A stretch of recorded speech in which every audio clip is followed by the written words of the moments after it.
Saudações, primeiro ano. E aí, prontos para mais uma aula online, mais uma aula gravada? Então vamos lá. Hoje nós vamos falar do capítulo 17 do livro de vocês, livro 5. Nós vamos falar de termologia. Quem aí num dia de alta temperatura não disse, nossa, que calor, tá muito quente. Ou então no dia frio disse, nossa, como isso está frio, como o dia está frio. Ou então quando o ar-condicionado está gelando, o ar-condicionado está gelando muito. Todos esses conceitos, né, a gente fala indiretamente dos conceitos associados à termologia, que é o que nós vamos estudar hoje. Inclusive, alguns conceitos nós falamos erroneamente desses conceitos. E aí hoje a gente vai colocar o pingo nos is aqui direitinho para que a gente consiga ter aí um bom entendimento desses conceitos de termologia. Então vamos iniciar aí o capítulo. Primeiro, o que é termologia, pessoal? Basicamente, o que é que a termologia vai estudar? Vai estudar fenômenos associados a um tipo de energia. Veja que quando nós estudamos energia, principalmente a energia mecânica, nós vimos que existem outras formas de energia. Energia térmica, energia elétrica e outros tipos aí, a mecânica também. E aí nós vamos estudar especificamente fenômenos associados à energia térmica, tá? E o que é que esses fenômenos fazem? O que é que a energia térmica faz? Ela é capaz de produzir resfriamentos, baixa temperatura, aquecimentos, alta temperatura, e inclusive mudanças de fase, né? Quando absorvida ou cedida por um corpo em questão. Que nós vamos ver isso também daqui a pouco com um pouquinho mais de detalhes. Então, basicamente, a termologia vai estudar isso, esses fenômenos associados à energia térmica. Então, se a gente fala de energia, a gente vai falar aí de trabalho, né? Claro que a gente não vai falar diretamente de trabalho, até porque a gente não vai falar de uma força que gera essa energia térmica.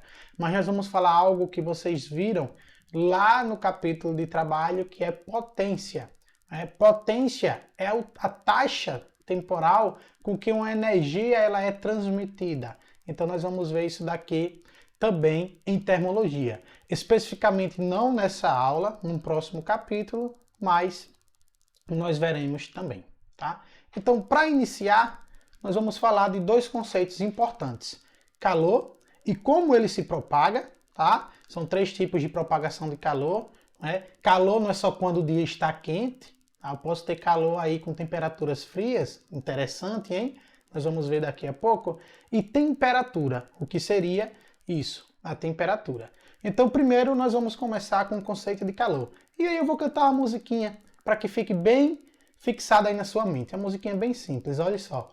O calor é a energia que passa de um corpo que está mais quente para um corpo que está mais frio. Repita comigo. O calor é a energia que passa de um corpo que está mais quente para um corpo que está mais frio. Vamos repetir em loop por 20 minutos. O calor é a energia que passa de um corpo que está mais quente para um corpo que está mais frio. E aí, espero que tenha fixado aí na tua mente. Se não, fica repetindo o vídeo nessa parte. No instante você vai ter um entendimento do que é o calor. Então, basicamente, é como eu disse, pessoal. Geralmente, nos dias quentes, a gente chega e diz, nossa, que calor absurdo tá hoje aqui, parece um inferno, né? Que a gente compara o inferno, né? Uma região de altas temperaturas, onde lá vai ter um fogo eterno. Então, é errôneo a gente falar, tá muito calor, né? Porque calor não quer dizer uma situação de alta temperatura. Calor quer dizer energia em trânsito, energia térmica em trânsito, tá? Então essa energia térmica em trânsito, ela é transferida, ela sai do corpo que está mais quente para um corpo que está mais frio, né? Ou seja, um corpo que está com a temperatura mais alta para um corpo que está com a temperatura mais baixa. Por exemplo, se a gente pega um cubo de gelo na nossa geladeira e bota no ambiente, a gente sabe que as temperaturas aqui no nosso estado de Alagoas, né, não chegam a uma temperatura muito baixa. Então, basicamente, o gelo vai derreter. Mas o gelo vai derreter por quê? Porque ele vai receber calor do ambiente, ele vai receber energia térmica do ambiente. E com isso ele começa a derreter, ele começa a fazer o processo de fusão, até ele se tornar líquido e até chegar à temperatura ambiente, que a gente vai falar também sobre equilíbrio térmico. Então, basicamente, o calor é isso. Energia em trânsito, transferida de um corpo mais quente para um corpo mais frio, ok? Quando a gente liga um ar-condicionado nas nossas casas, né, ou na escola mesmo, o ar-condicionado vai receber calor do ambiente. E aí o ambiente vai perder calor e ele acaba resfriando, que também isso daí é conceitos para as próximas aulas. Mas está definido calor, então já saibam. Nada de dizer que, nossa, que calor. Não. Tem que dizer, nossa, que dia quente, não é? Porque a gente associa aqui no dia a dia quente a dias de temperatura elevada, frio a dias de temperaturas baixas. E o que é temperatura? Então vocês estão vendo aí, né? Tem aí essas bolinhas vermelhas se agitando, tem essas bolinhas azuis que também estão se agitando, só que um pouco menos. Então nós temos aqui, ó, bolinhas. Essas bolinhas aqui estavam anteriormente se agitando, vamos voltar para ver, pronto, elas estão se agitando um pouco mais que essas daqui, né? Que essas bolinhas azuis, tá? Então, basicamente, a temperatura vai medir um grau, né? Um grau de quê? De agitação das moléculas. Pronto, está definido a temperatura. Temperatura é o grau de agitação molecular. O que isso quer dizer? Que quanto maior for a temperatura, maior vai ser a agitação molecular. Se a gente pensar, você pode pensar o seguinte: tudo no mundo é composto por matéria. E matéria é composta por átomos que formam moléculas, né? E essas moléculas estão em constante vibração, a não ser que a gente atinja uma temperatura conhecida como zero absoluto, que nós vamos falar mais tarde. Esse zero absoluto significa que a agitação, como o próprio nome diz, é zero. Não há agitação. Mas, mesmo a temperaturas negativas, né? Por exemplo, o congelador da tua geladeira, ou até mesmo um freezer, ele vai ter uma temperatura ali muito baixa. Você vai ter formação de gelo devido à água, devido ao líquido, né? Só que as moléculas da água ainda estão vibrando. Não com tanta, não de forma ampla, mas elas ainda têm ali uma vibraçãozinha. Então, quanto maior for essa vibração, né, maior vai ser a temperatura. E aí, se a gente pensar para cenas para os próximos capítulos, quanto mais as moléculas vibram, né, mais elas acabam se afastando. E aí o meu objeto ele dilata, que é o que nós vamos ver em dilatação. Então, basicamente, a temperatura vai medir a agitação das moléculas, né? Quanto mais vibrante, maior a temperatura. Quanto menos vibrante, menor a temperatura.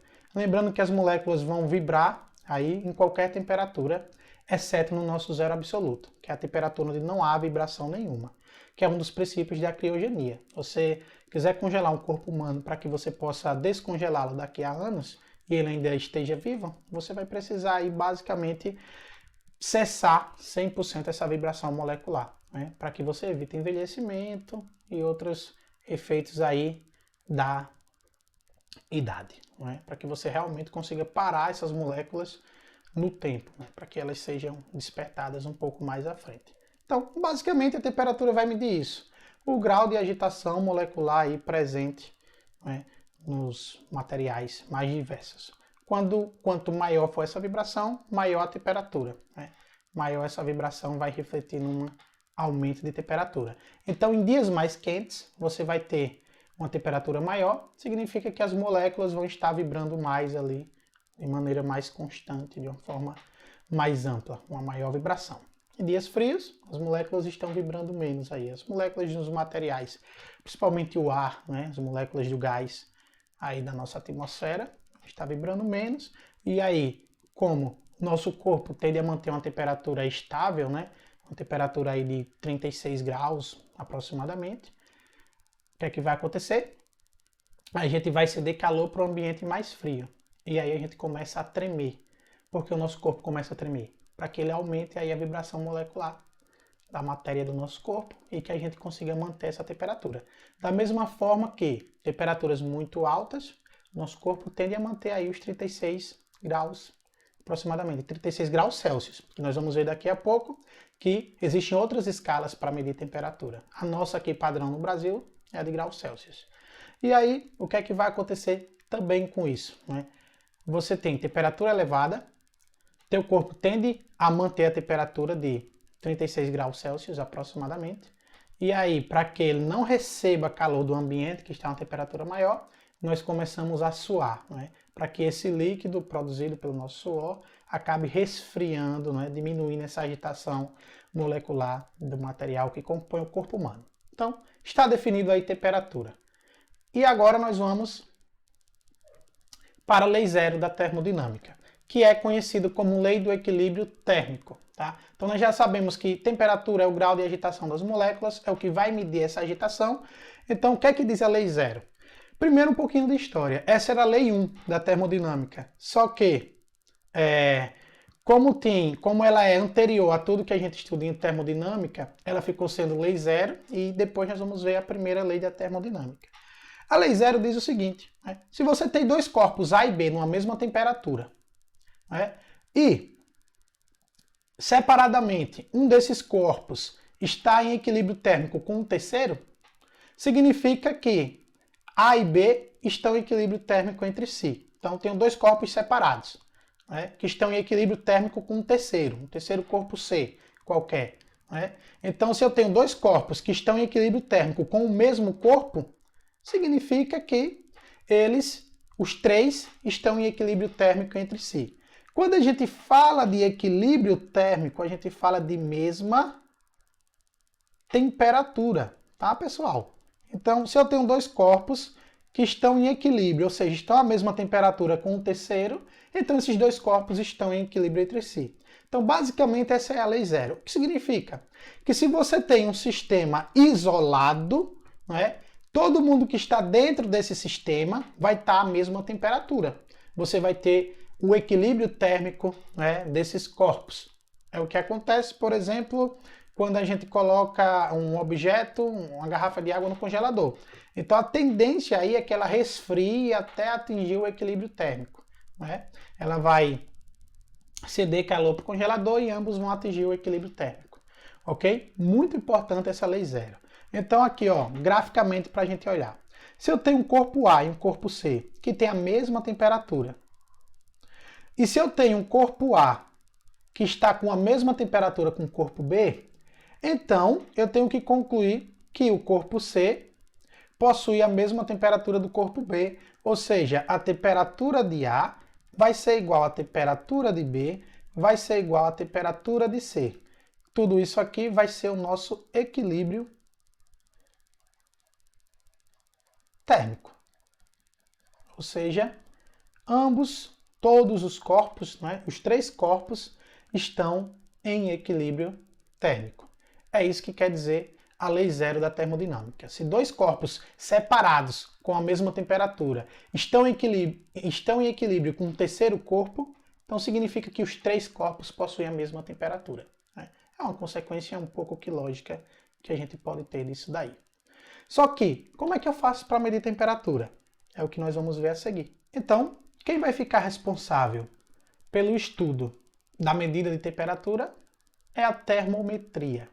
E para isso, o que é que nós vamos usar para medir temperatura? Vamos usar termômetros, tá? Esses termômetros, eles vão ser graduados em uma certa unidade, o que nós chamamos de escalas termométricas, né?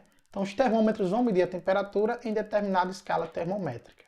E aí, o que é uma escala termométrica, gente? A escala termométrica nada mais é que a graduação de um termômetro, né?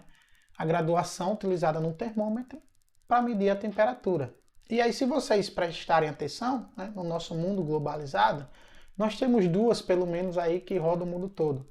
Que é a escala Celsius, né, que a gente usa aqui no Brasil, e a escala Fahrenheit, que é muito usada lá nos Estados Unidos, né? O pessoal aí que vai para Disney e tal, já deve ter, quem já esteve lá já deve ter visto que a temperatura lá é medida em graus Fahrenheit. E aí, como se dá essas escalas? Né? Então, essas escalas, elas se deram através dos estudos, né, dos cientistas, para definir algumas características que eles viam estudando os materiais. Hoje em dia, essas escalas convencionou-se que elas vão levar em consideração o ponto de fusão da água e o ponto de ebulição da água. Então, os principais referenciais de uma escala termométrica, para que você crie um termômetro, é justamente esses pontos, não é? E aí, cada escala vai ter uma graduação específica de acordo com o seu criador. Inclusive, vocês aí podem criar uma escala termométrica qualquer, né? Eu posso criar a escala em graus Thiago. Aí eu preciso definir alguns parâmetros, claro. E aí eu tenho como eu fazer essa conversão da escala Celsius para minha escala ou da minha escala para a escala Celsius. Vocês vão ver questões mais adiante, que justamente aí são questões em onde um aluno criou uma escala termométrica e tal. Então ele criou a sua escala através de alguns parâmetros. E aí a gente tem que sempre pegar esse parâmetro. Tenho que definir ponto de fusão da água, ponto de ebulição da água. As três principais escalas que nós temos, né, que utiliza o parâmetro como ponto de fusão e ebulição, é a Fahrenheit, né? E aí se vocês olharem, fusão, 32 graus Fahrenheit, né? Ou seja, acima de 0 graus Fahrenheit é a fusão. E a ebulição, 202 graus Fahrenheit. Então nós temos aí um intervalo de 180 graus, né, Fahrenheit entre fusão e ebulição. A Celsius, que é a que a gente usa, que a gente conhece aí no dia a dia, nós já sabemos que a água entra em fusão a 0 graus Celsius e ela entra em ebulição a 100 graus Celsius, que é a nossa mais usual aqui, é uma das escalas principais que vai permear nossas questões, porque a gente está num país onde usa-se muito a escala Celsius, mas não quer dizer que não temos que fazer conversões entre outras escalas.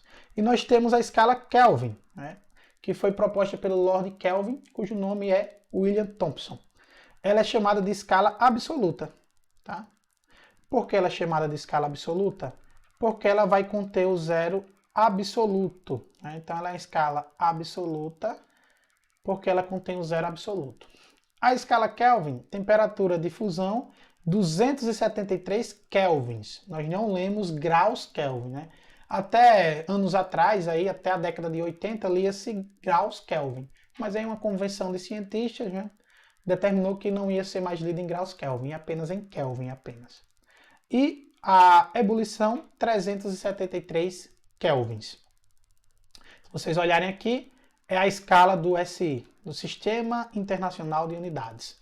Então, quando nós formos estudar, por exemplo, gases ideais, a nossa temperatura vai ter que estar na escala Kelvin.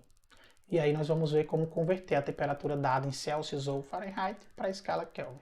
Por que ela é chamada de zero de absoluta? Porque ela contém o zero absoluto. E o que será o zero absoluto? É onde não há agitação molecular. O zero absoluto, não há agitação molecular. Não há agitação molecular no zero absoluto. Tá? Então, o que acontece, por exemplo, qualquer material molecular, qualquer material que estiver no zero absoluto, as moléculas não vibram, ou seja, elas não agitam. O zero absoluto, gente, se a gente fizer uma conversão direta, é aproximadamente menos 273 graus Celsius. Não existe nenhuma temperatura inferior a essa, ao zero absoluto. A escala Kelvin não possui medida negativa. Ela vai do zero até o infinito para cima. Né? Você pode ter uma temperatura Kelvin absurda, mas você não pode ter uma temperatura abaixo de 0 Kelvin, que é o zero absoluto. Foi definido como sendo o zero absoluto, ou seja, nada vai passar disso. Tá? O zero absoluto não há agitação molecular. E é uma temperatura que a gente não encontra na natureza. A gente tem que produzi-la aí em laboratório de alguma maneira. Pra vocês terem uma ideia, no espaço, num ponto muito, muito, muito distante de todos os planetas e estrelas, a temperatura do espaço não chega a ser o zero absoluto. Chega muito próximo, mas não chega a ser zero absoluto. Significa que, se tiver alguma matéria lá, ela vai estar com um grau de agitação, um grau de vibração molecular. Então, no zero absoluto não vai ter agitação molecular e o zero absoluto aí é aproximadamente menos 273 graus Celsius. Tá? E aí nós já vimos, e principalmente hoje em dia com a pandemia, uma loja, um supermercado que a gente vai entrar, mede a nossa temperatura. Ali é usado um termômetro infravermelho, porque a temperatura é bem mais rápida. Nós também temos os termômetros digitais, que demoram um pouco, e também temos os termômetros analógicos, que é usado alguma substância, né, que sofre dilatação com a mínima variação de temperatura. E essa dilatação aumenta a coluna daqueles termômetros analógicos, que eles eram feitos antigamente de mercúrio. Mas mercúrio é uma substância tóxica. Por que de mercúrio? Porque ele conseguia dilatar com facilidade para uma variação de temperatura muito pequena. E como eu faço a conversão entre essas escalas? Então, basicamente, gente, a gente vai usar o que vocês veem no 9º ano como teorema de Thales, né? Dos segmentos proporcionais. Então vamos imaginar aqui a seguinte situação. É um termômetro feito do mesmo material, só que com as escalas diferentes. Então se ele é feito de uma mesma substância, quando eu boto em contato com um objeto, com um material, com a matéria que está numa certa temperatura, essa alturazinha, essa colunazinha que ela vai aumentar, vai ser a mesma para os 3 termômetros. É claro que como as escalas são diferentes, né, a apresentação na escala em si não vai ser a mesma, mas a alturazinha dessa coluna vai ser a mesma para os 3 termômetros. Então nós temos aqui, ó, esse segmento, né, maior, e nós temos esse segmento menor aqui, que a gente pode chamar da variação da temperatura em Celsius. Do mesmo modo, Fahrenheit. Temos esse segmento maior aqui. E temos esse segmento menor, que a gente também pode chamar da variação de temperatura na escala Fahrenheit. Na escala Kelvin não seria diferente. Temos esse segmento maior e temos esse segmento menor, que a gente vai chamar de variação de temperatura na escala Kelvin. O livro de vocês, a temperatura, ela é estipulada aí pela letra grega θ, mas não tem problema. A gente pode substituir aí θ, mas basicamente essa é a ideia. Eu tenho aí uma variação de temperatura. Se vocês olharem a mesma altura da coluna, né, porque é o mesmo material, a gente está considerando termômetros feitos de um mesmo material, porém escalas diferentes. E se a gente olhar aqui essa variação aqui, ó, aqui fusão e aqui ebulição da água, também é o mesmo tamanho de segmento. Claro que a escala aí vai ser diferente. É como se você pegar, por exemplo, uma régua do dia a dia. Ela está lá graduada em centímetros e milímetros. Então você tem que aquele comprimento ali é 30 centímetros. Mas eu posso ter aquele comprimento numa outra escala, né? Em metros, em decímetros, em milímetros, em quilômetros, inclusive. Mas se você olhar o tamanho da régua, ele não vai mudar. O que vai mudar é a escala da régua. Então, basicamente, o que nós vamos fazer para fazer as conversões, primeiro vamos de Celsius para Fahrenheit, são a proporção dos segmentos. Ou seja, eu vou pegar a minha variação de temperatura em Celsius, ΔTc, e vou dividir pelo segmento maior. Ou seja, eu pego o meu segmento menor e divido pelo meu segmento maior. Como é que eu sei o tamanho desse segmento? O final, que é 100, menos o inicial, que é 0. Ou seja, 100 menos 0. Isso vai ser proporcional, ou seja, igual a outra razão, do segmento menor da temperatura em Fahrenheit, ou seja, do ΔT, da variação de temperatura em Fahrenheit, sobre o segmento maior, que se eu pego aqui é 212 menos 32. Que é o valor final menos o inicial, que dá exatamente o tamanho desse segmento aqui maior. Bom, e agora é só fazer umas continhas aí. Eu tenho que variação de temperatura em Celsius, 100 menos 0 é 100, sobre 100, isso é igual a variação de temperatura em Fahrenheit, 212 menos 32, isso dá 180. O que é que dá para a gente fazer ainda? Eu posso dividir os dois denominadores por um mesmo valor. Vou dividir e vou simplificar aqui por 20.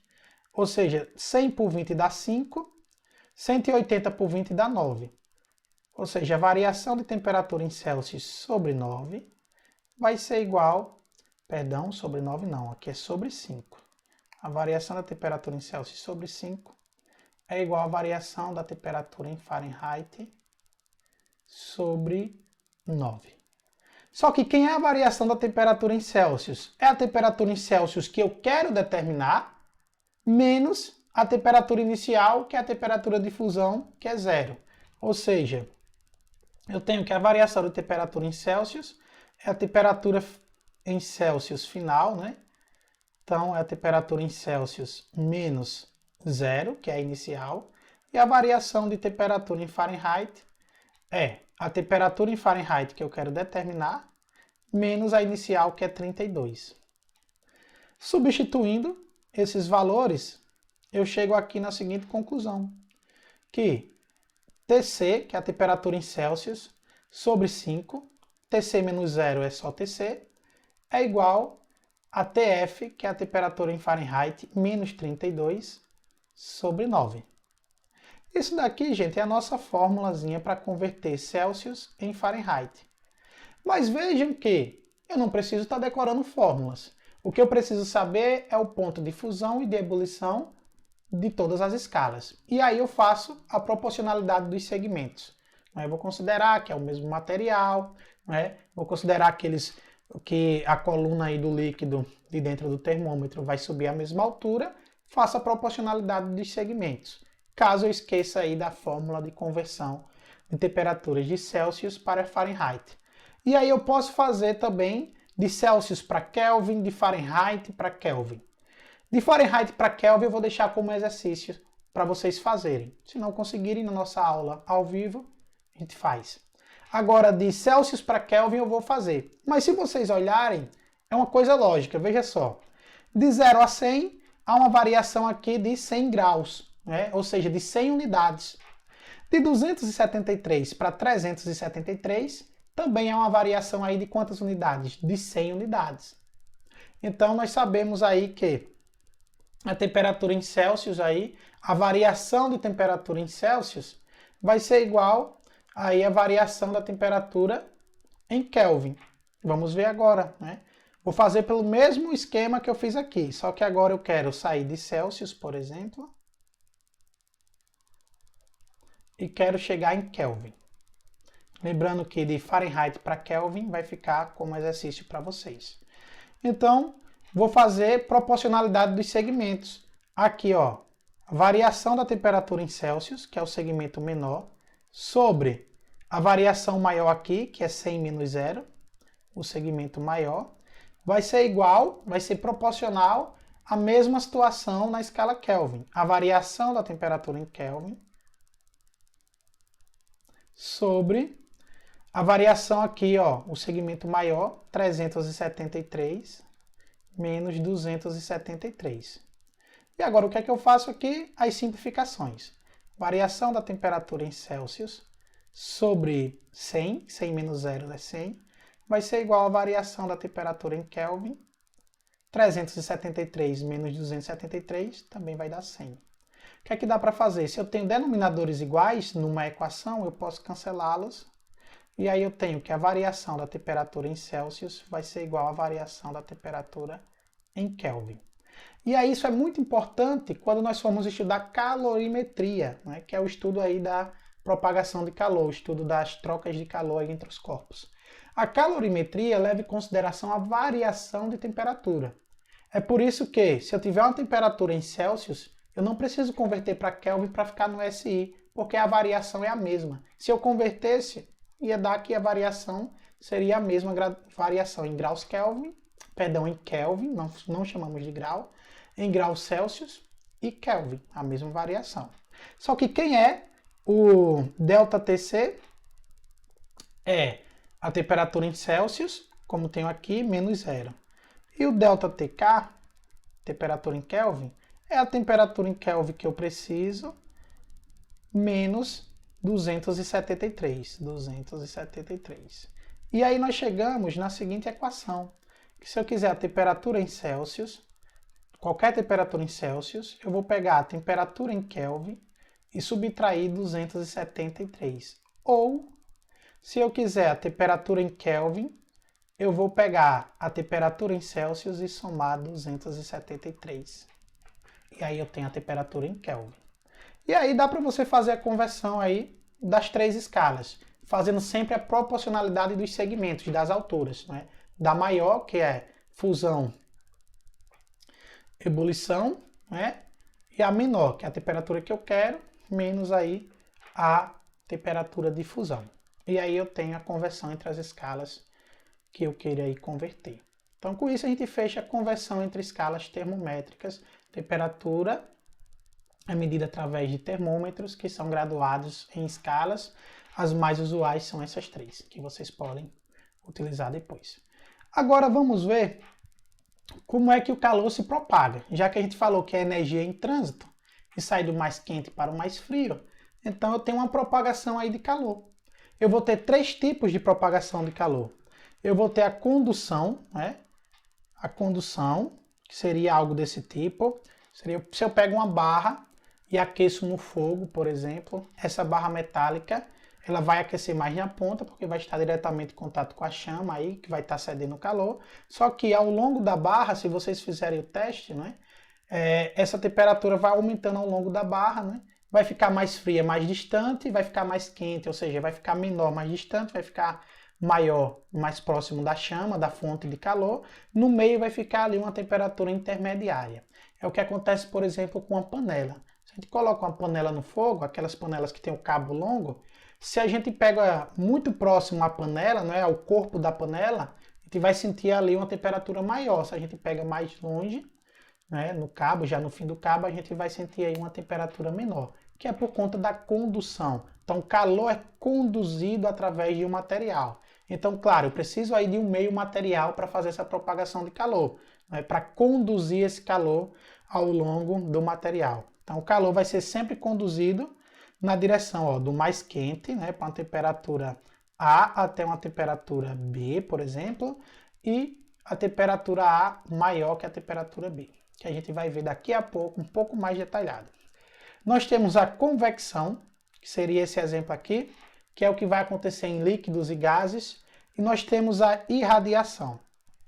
A irradiação, ela não precisa de um meio para se propagar.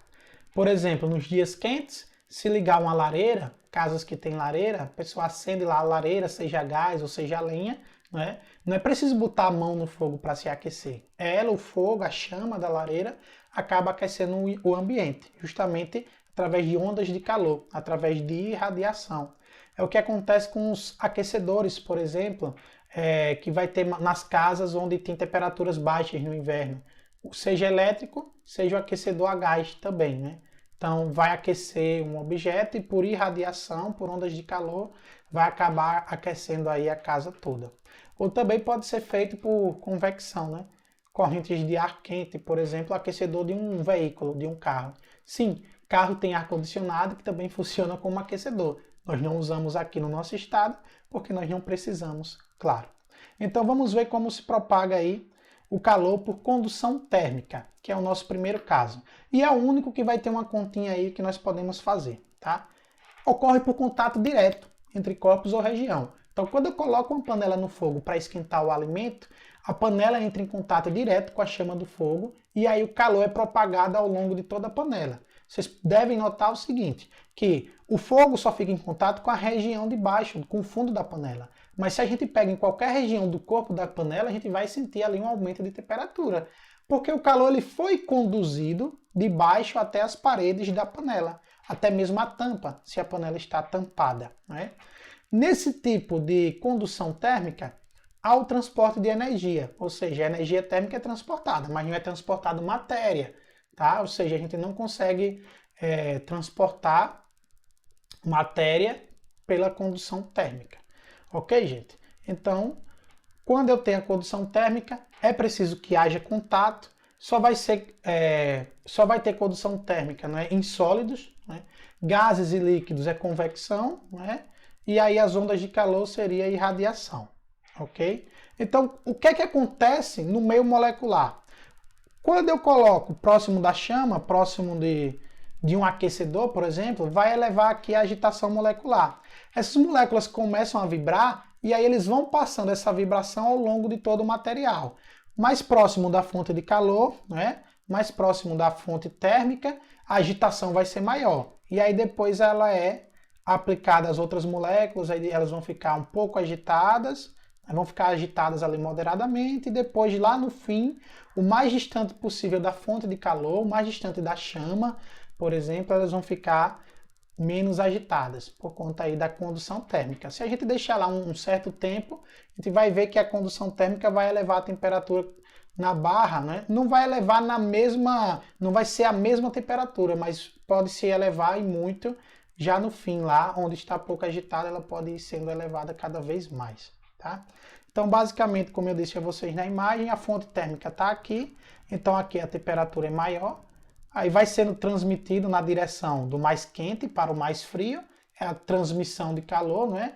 É a condução aí de calor, e vai chegar aqui e vai ter uma temperatura menor, onde TA é maior que TB. A temperatura em A é maior que a temperatura em B. Tá? O que nós podemos aí definir para a condução térmica de calor entre um meio material aí, não é? Entre um sólido, por exemplo. Nós podemos usar aí a lei de Fourier. A lei de Fourier é a lei que vai nos dar aí a condução térmica. E aí ela vai ser apresentada aqui para vocês, vai ser apresentada matematicamente, para que vocês tenham a noção. O que é que diz a lei de Fourier? Então nós temos aqui, ó, um material, né, que tem uma temperatura A aqui maior que a temperatura B, já que o calor está sendo conduzido aqui, ó. Nós temos isso daqui, que é o que é chamado de fluxo de calor. Então o fluxo de calor, ele vai da maior temperatura para a menor. Então aqui é o fluxo de calor. E aqui eu tenho uma seção transversal. Basicamente a seção transversal é a seção que corta esse fluxo de calor, né, perpendicular ao fluxo de calor. É o que acontece, por exemplo, aqui, ó, com um muro, né? Então eu tenho a temperatura maior, que é onde tem a fonte de calor, que vai sendo transmitida até o outro lado da parede, que vai ter ali uma temperatura menor. E se você olhar, né, o material tem um certo comprimento, né? Aqui eu tenho uma certa área de seção transversal. Seção transversal vai ser um corte aí no material onde passa o fluxo de calor. É como se tivesse uma mangueira com água. A seção transversal é quando você parte a mangueira, né, na direção de separá-la. Então, basicamente, a seção transversal poderia ser pensada dessa maneira, perpendicular aí ao fluxo de calor. Então, o que diz a lei de Fourier, que é a lei de condução térmica? Diz o seguinte, ó, o fluxo de calor que atravessa uma seção transversal qualquer de área A, tá? Ou seja, o fluxo de calor que sai atravessando aí uma seção transversal, que sai passando uma seção transversal, ela é diretamente proporcional à área dessa seção transversal S. E é também diretamente proporcional à diferença de temperatura entre suas extremidades. Só que ela é inversamente proporcional ao seu comprimento. Significa o seguinte, que o fluxo de calor, né, quanto maior for o comprimento do objeto, menor vai ser o fluxo de calor. Faz sentido. Se eu pego uma barra muito extensa metálica e boto próximo a uma chama de uma fogueira, a uma chama de um fogão, por exemplo, né, essa condução de calor, ela vai ser, esse fluxo de calor ele vai ser menor, porque ele precisa acompanhar uma distância muito grande da barra, né? E quanto mais grossa for essa barra, maior aí eu vou ter uma área de seção transversal, então eu vou ter o fluxo de calor aí maior. Então, matematicamente, essa fórmula é escrita dessa maneira, né? Então, o fluxo de calor vai ser diretamente proporcional, e aí nós temos uma constante de proporcionalidade K, que é chamada de condutabilidade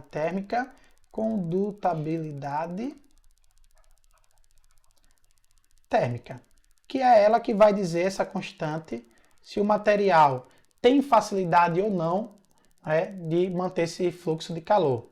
Temperatura mais quente, menos a temperatura mais fria, área da seção transversal, dividido pelo comprimento do objeto, o comprimento da barra. E o fluxo de calor, pessoal, como é que é definido? O fluxo de calor, ele é definido como a quantidade de energia térmica, né? De energia térmica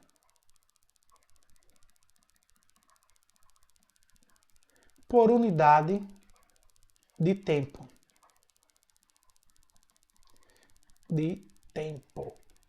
Ou seja, o fluxo de calor é a quantidade de energia térmica que passa, ou seja, o Q, a gente vai considerar o Q como sendo quantidade de energia térmica ou quantidade de calor por unidade de tempo, por ΔT.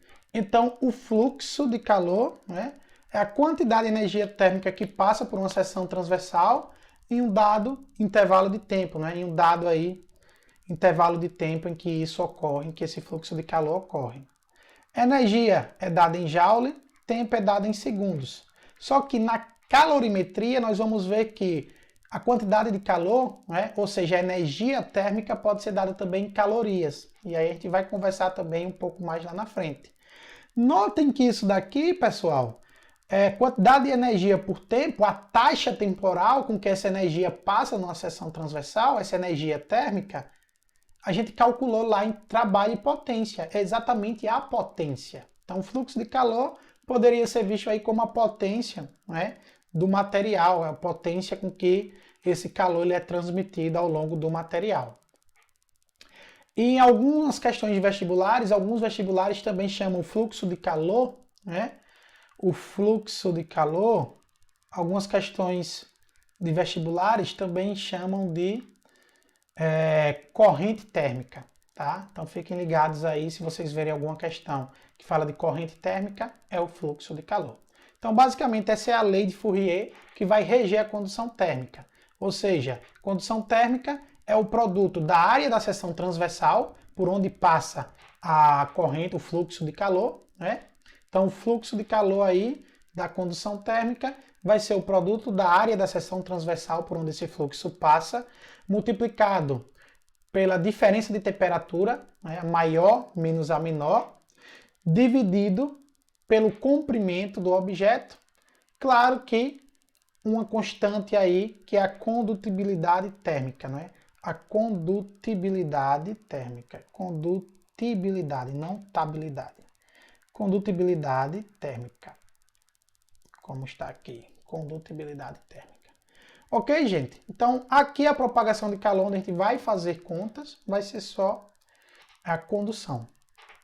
As outras são mais teóricas, como, por exemplo, a convecção térmica. E como ocorre a convecção térmica? Esse calor ele vai ser transferido, né, de algo mais quente para algo mais frio. Mas como isso vai ser feito? Devido à diferença aí de densidade, né? Vai ser o transporte de matéria. Agora eu vou transportar matéria, ou seja, eu vou transportar, né, partes do líquido mais quente em direção a partes do líquido mais frio, devido a uma diferença de densidade, né, e a ação da gravidade. Então lembremos que densidade é igual a massa pelo volume. Quando eu aqueço algo, né, quando eu aqueço um líquido, essas moléculas começam a se agitar mais, né? Quando aumenta a temperatura, elas começam a se agitar mais. Se elas começam a se agitar mais, elas se separam mais. E aí o que é que acontece com o volume? Eu aumento o volume. Se eu aumento o volume, então se o volume aumenta, a densidade diminui. Se V aumenta, densidade diminui. Ou seja, aí eu vou ter, quando eu aqueço, por exemplo, uma panela com água, que eu aqueço, ela começa a aquecer pelo fundo. Então a porção de água que está no fundo vai aquecer, vai aumentar a temperatura, consequentemente vai aumentar o volume, consequentemente vai diminuir a densidade e algo menos denso vai ficar por cima e algo mais denso, que seria a água com a temperatura mais baixa, vai descer. E aí eu formo o que nós chamamos de correntes de convecção, tá? Então, basicamente, setinha vermelha, mais quente, menos denso sobe. Mais fria, mais denso desce. E esse processo cíclico vai acontecendo aí até eu conseguir ter a mesma temperatura para toda a massa de água, para toda a água. Então, basicamente, é dessa maneira que acontece a convecção térmica, né? Então, eu desloco porções de fluido mais quente para cima e aí eu tenho porções de fluidos menos quente para baixo, né? E aí eu vou fazendo essa corrente de convecção. Aplicado a líquidos e gases, tá? Somente. E aí, como eu já disse, quando um líquido ele é aquecido, a região mais próxima da fonte de calor recebe calor primeiro, aumentando o volume, diminuindo a densidade. E as moléculas se agitam, ao se agitar elas se separam mais, aí elas aumentam seu volume, diminuem a densidade e aí elas sobem, né? Porções menos densas se deslocam para dar lugar às mais densas, tá? E aí formam as correntes de convecção, né? Partículas aquecidas de baixo para cima, ou seja, a matéria, partícula, vai de baixo para cima, mais quente, e a mais fria vai de cima para baixo, formando uma corrente, um processo cíclico aí. Exemplos, temos os mais variados. Porque o ar-condicionado é instalado acima das nossas cabeças, ou seja, a uma certa altura da gente. Justamente por isso. Porque o ar-condicionado vai jogar ar frio. O ar frio é mais denso, ele desce. E ao descer, né, o ar mais quente do ambiente, ele sobe. E aí vai fazendo esse processo cíclico. Ao subir, né, ele vai trocar calor com o ar frio, que vai descer, aí o quente sobe, aí vai descer, processo cíclico até o resfriar todo o ambiente. É o que acontece, por exemplo, com o refrigerador. O congelador, na parte de cima, vai ter um ar mais frio que vai descer, de cima para baixo, e a parte de baixo vai ter um ar mais quente que vai subir, vai ser resfriado, vai descer, o ar mais quente vai subir, e aí eu vou ter um processo cíclico, um processo de convecção. Brisa, não é? A brisa marítima, o que é que acontece de dia? A areia aquece mais rápido por ter menor calor específico, que aí a gente vai ver isso em calorimetria. Ao aquecer mais rápido, né, o ar quente vai subir e a água, por demorar a aquecer mais, tem um ar frio que vai para a costa. Né? Por isso que a gente sente aquela brisa quando está na praia, aquele arzinho gostoso, aquele arzinho um pouquinho mais frio do que realmente a temperatura ambiente. Já à noite acontece o contrário, gente. A água que está mais aquecida, né? Por quê? Porque a areia vai resfriar mais rápido. Da mesma forma que a areia esquenta mais rápido, ela resfria mais rápido. Então, vai resfriar mais rápido e o ar frio, né? O ar quente vai subir e o ar frio vai fazer o processo inverso. Agora vai da praia para o mar. E aí nós temos a brisa diurna e aqui nós temos a brisa noturna. É por isso também, por exemplo, que cidades litorâneas costumam ser mais quentes à noite, justamente por conta disso, né? Porque o ar frio ele vai migrar em direção ao mar, que o ar quente vai em direção aí à atmosfera, né? E aí esse ar quente sobe, leva partículas aí de água, gotículas de água, e aí nós temos a chuva, o processo também de chuva. Nós temos a evaporação da água, que também vai ficar para um próximo capítulo. Então, tranquilo, convecção, líquidos e gases. O mais quente, o líquido mais próximo da fonte de calor aquece, ele sobe porque fica menos denso. O mais frio, que é mais denso, ele desce, é aquecido e vai fazendo esse processo cíclico. É isso que nós temos na convecção. Por fim, para fechar a aula de hoje, vamos falar de irradiação térmica. O que seria a irradiação térmica, gente? É a propagação de calor por meio de ondas eletromagnéticas, tá? Ou seja, ondas eletromagnéticas, vocês vão ver lá na frente, que são ondas que não precisam de um meio para se propagar. E especificamente essas ondas eletromagnéticas, elas vão atuar aí na faixa do infravermelho, tá? E aí, essa faixa de infravermelho é denominada ondas de calor. Então, o nosso corpo, né, ele emite calor aí, né, ele transfere calor, né, também através de irradiação. Então, se você chega próximo de alguém que está febril, que está com a temperatura maior, você sente esse calor, né, você sente essa temperatura mais elevada se você se aproxima, né? A mesma coisa é se alguém tiver, por exemplo, se alguém estivesse dentro de um congelador com a temperatura mais baixa, chegasse próximo de alguém mais quente, ia sentir esse calor sendo propagado, né? Não precisava simplesmente tocar na pessoa, ia sentir aí uma temperatura mais elevada, por conta da irradiação, tá? Não necessita de contato físico, pode ser transmitido inclusive no vácuo, tá? Ou seja, não é necessário ter o contato físico. É por isso que uma fogueira, se a gente se aproxima de uma fogueira, a gente já sente aquela irradiação da chama, tá? E aí, por isso que a gente sente uma temperatura mais alta. Bom, quem emite energia é o corpo que cede o calor, né? Ele recebe o nome de emissor, ou radiador. O que recebe energia é chamado de receptor. Já ouviram falar em radiador de automóvel? É exatamente usado para dissipar o calor, né?